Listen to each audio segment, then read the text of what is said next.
Hello friends, നമസ്കാരം. Umm വ്ലോഗിലേക്ക് എല്ലാവർക്കും സ്വാഗതം. എന്താണ് എല്ലാവരുടെ വിശേഷം? സുഖമല്ലേ എല്ലാവർക്കും? അപ്പോൾ നമുക്കിന്ന് വളരെ ടേസ്റ്റി ആയിട്ടുള്ള പെട്ടെന്ന് തന്നെ ചെയ്തെടുക്കാവുന്ന മുട്ട മസാല വെച്ചിട്ടുള്ളൊരു ചിരട്ടപ്പുട്ട് ഉണ്ടാക്കാം അല്ലേ. അതിന് ഞാനിവിടെ 3 സവാള കൊത്തി അരിഞ്ഞെടുത്തിട്ടുണ്ട്. പിന്നെ 2 പച്ചമുളകും 4 വെളുത്തുള്ളിയും ഒരു ചെറിയ കഷ്ണം ഇഞ്ചിയും ചതച്ചെടുത്തിട്ടുണ്ട്. പിന്നെ ഒരു ക്യാരറ്റ് ഇതേപോലെ ഗ്രേറ്റ് ചെയ്തെടുക്കുന്നുണ്ട്.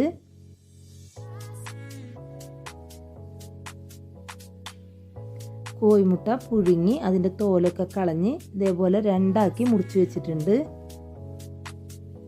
ഒരു ചീനച്ചട്ടി അടുപ്പത്ത് വെച്ച് നല്ലപോലെ ചൂടായി വന്നപ്പോൾ അതിലേക്ക് വെളിച്ചെണ്ണ ഒഴിച്ചു കൊടുത്ത് വെളിച്ചെണ്ണ നല്ലപോലെ തന്നെ ചൂടായി വന്നപ്പോൾ നമ്മൾ അരിഞ്ഞു വെച്ച സവാളയും അതിലേക്ക് ആവശ്യത്തിനുള്ള ഉപ്പും ഇട്ട് കൊടുത്ത് നല്ലപോലെ തന്നെ ഒന്ന് ഇളക്കിയൊക്കെ യോജിപ്പിക്കുന്നുണ്ട്. നമ്മുടെ സവാള നല്ലപോലെ തന്നെ ഒന്ന് വാടി വരണം കേട്ടോ. അപ്പോൾ നമ്മുടെ സവാള നല്ലപോലെ തന്നെ വാടി വന്നിട്ടുണ്ട്. അപ്പോൾ അതിലേക്ക് ഇഞ്ചിയും വെളുത്തുള്ളിയും പച്ചമുളകും ചതച്ചതും ഇട്ട് കൊടുത്തിട്ടുണ്ട്. ഇനി അതും നല്ലപോലെ തന്നെ ഒന്ന് വാടി വരട്ടെ. അപ്പോൾ അതും നല്ലപോലെ തന്നെ വാടി വന്നപ്പോൾ അതിലേക്ക് ഒരു വലിയ തക്കാളി ചെറുതാക്കി അരിഞ്ഞതും ഇട്ട് കൊടുത്തിട്ടുണ്ട്. അപ്പോൾ നമ്മുടെ തക്കാളി നല്ലപോലെ തന്നെ ഒന്ന് വെന്ത് ഉടഞ്ഞു വരട്ടെ കേട്ടോ. ഇപ്പം തക്കാളി നല്ലപോലെ തന്നെ വെന്ത് ഉടഞ്ഞൊക്കെ വന്നിട്ടുണ്ട്.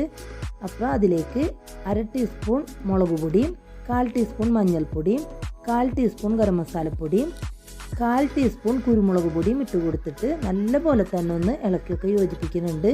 അപ്പോൾ നമ്മുടെ പൊടിയുടെ പച്ചമണം പോണ വരെ ഒന്ന് നല്ലപോലെ ഒന്ന് മൂപ്പിച്ചെടുക്കണം കേട്ടോ. ഇനി അതിലേക്ക് കുറച്ച് കറിവേപ്പിലയും പിന്നെ മല്ലിയിലയും പുതിനയിലയും ഇട്ട് കൊടുത്ത് എല്ലാം കൂടി നല്ലപോലെ തന്നെ ഒന്ന് ഇളക്കിയൊക്കെ യോജിപ്പിച്ചിട്ടുണ്ട്. ഇനി ഞാനത് അടുപ്പത്തുനിന്ന് മാറ്റി വെക്കുന്നുണ്ട്, ഒന്ന് ചൂടാറി വരട്ടെ കേട്ടോ. പിന്നെ ഞാനിവിടെ പകുതി നാളികേരം എടുത്തിട്ടുണ്ട്.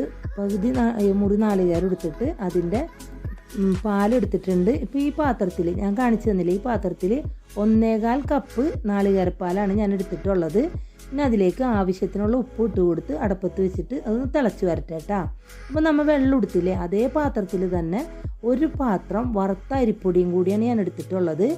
അപ്പോൾ നമ്മൾ നാളികേരപ്പാൽ ഇവിടെ നല്ലപോലെ തന്നെ തിളച്ച് വന്നിട്ടുണ്ട്. ഇനി പൊടി അതിലേക്ക് കുറേശ്ശായിട്ട് ഇട്ട് കൊടുക്കാം കേട്ടോ.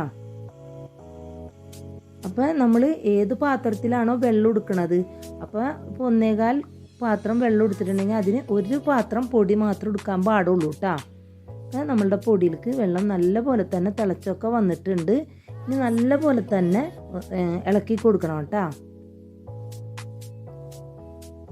കൈ എടുക്കാതെ കട്ടകളില്ലാത്ത വിധത്തിൽ ഇങ്ങനെ ഇളക്കിക്കൊണ്ടേയിരിക്കണം. ഇപ്പം ഞാൻ അടുപ്പത്തുനിന്ന് മാറ്റി വെച്ചിട്ടുണ്ട്. കണ്ടില്ലേ, കട്ടകളൊക്കെ കളഞ്ഞ് ഞാൻ എടുത്തിട്ടുണ്ട്. ഇനി ഒരു മിക്സിയുടെ ജാറിലേക്ക് നമുക്ക് ഈ പൊടി കുറേശ്ശെ ഇട്ട് കൊടുക്കാം കേട്ടോ. അപ്പോൾ ഇതിലിട്ട് കഴിഞ്ഞാൽ ഒന്ന് കറക്കിയെടുത്താൽ മതി. അപ്പോൾ ഇതേപോലത്തെ നല്ല സോഫ്റ്റ് ആയിട്ടുള്ള പൊടി നമുക്ക് കിട്ടും. അതല്ല കൂടുതലിട്ട് അടിച്ചെടുക്കുകയാണെങ്കിൽ പൊടി അങ്ങനെ തന്നെ കട്ടായി പോകും കേട്ടോ. അപ്പോൾ ഒന്ന് കറക്കിയെടുക്കുക, അങ്ങനെ മാത്രം ചെയ്താൽ മതി കേട്ടോ. അപ്പോൾ ബാക്കിയുള്ള പൊടിയും ഞാൻ മിക്സിയുടെ ജാറിലിട്ട് ഒന്ന് കറക്കിയെടുത്തിട്ടുണ്ട്. കണ്ടില്ലേ, നല്ല സോഫ്റ്റ് ആയിട്ടുള്ള പുട്ടുപൊടി ഇവിടെ റെഡി ആയിട്ടുണ്ട്. ഇനി ഞാൻ നമ്മുടെ ചിരട്ടയുടെ ഇതിലുള്ളൊരു അച്ച് വാങ്ങിയിട്ടുണ്ടായിരുന്നു, അതിലേക്ക് കുറച്ച് ക്യാരറ്റ് ഇട്ട് കൊടുത്ത് നാളികേരം ഉണ്ണതിന് പകരം ഇനി അതിലേക്ക് നമ്മളെടുത്ത് വെച്ച പുട്ടുപൊടി ഇട്ട് കൊടുത്തിട്ടുണ്ട്. പിന്നെ കുറച്ച് മസാലയും പകുതി മുട്ടയും വെച്ച് കൊടുത്തിട്ടുണ്ട്. ഇനി മുകളിൽ കുറച്ചും കൂടി പുട്ടുപൊടി ഇട്ട് കൊടുക്കുക. പിന്നെ ക്യാരറ്റ് ഇട്ട് കൊടുക്കണം കേട്ടോ. പിന്നെ നമുക്ക് നാളികേരം വെച്ച് കൊടുക്കേണ്ട ആവശ്യമില്ല, കാരണം നമ്മൾ നാളികേരപ്പാലിലാണല്ലോ പൊടി വാട്ടിയെടുത്തിട്ടുള്ളത്. അപ്പോൾ അതടച്ച് മൂടി ഇനി ഞാൻ അടുപ്പത്ത് കുക്കർ വെച്ചിട്ടുണ്ട്. അപ്പോൾ വെള്ളം നല്ലപോലെ തിളച്ച് വന്നിട്ടുണ്ട്. അതിൻ്റെ മേലേക്ക് ഞാനിത് വെച്ച് കൊടുക്കുന്നുണ്ട് കേട്ടോ. അപ്പോൾ നല്ലപോലെ ആവിയൊക്കെ വന്നിട്ടുണ്ട്. ഞാനതൊരു പാത്രത്തിലേക്ക് മാറ്റുന്നുണ്ട്. അപ്പോൾ ഇതേപോലെ തന്നെ ബാക്കിയുള്ള പുട്ടും ഇത് ചെയ്തെടുക്കുന്നുണ്ട് ഞാൻ. ക്യാരറ്റ് ഇട്ട് പിന്നെ നമ്മൾ പുട്ടുപൊടി ഇട്ട് കൊടുത്ത് പിന്നെ അതിലേക്ക് മസാലയും പകുതി മുട്ടയും വെച്ച് കൊടുത്ത്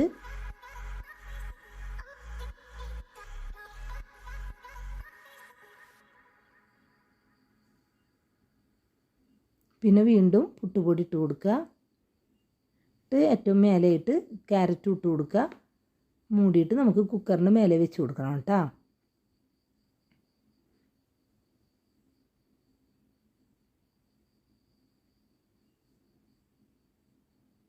ഇപ്പം നല്ല പോലെ തന്നെ ആവിയൊക്കെ വന്നിട്ടുണ്ട്. ഇനി ഞാനത് പാത്രത്തിലേക്ക് മാറ്റുന്നുണ്ട്. കണ്ടില്ലേ, കാണാൻ തന്നെ നല്ല ഭംഗിയുണ്ട് അല്ലേ. ഈ ഭംഗി പോലെ തന്നെ നല്ല ടേസ്റ്റാണ്.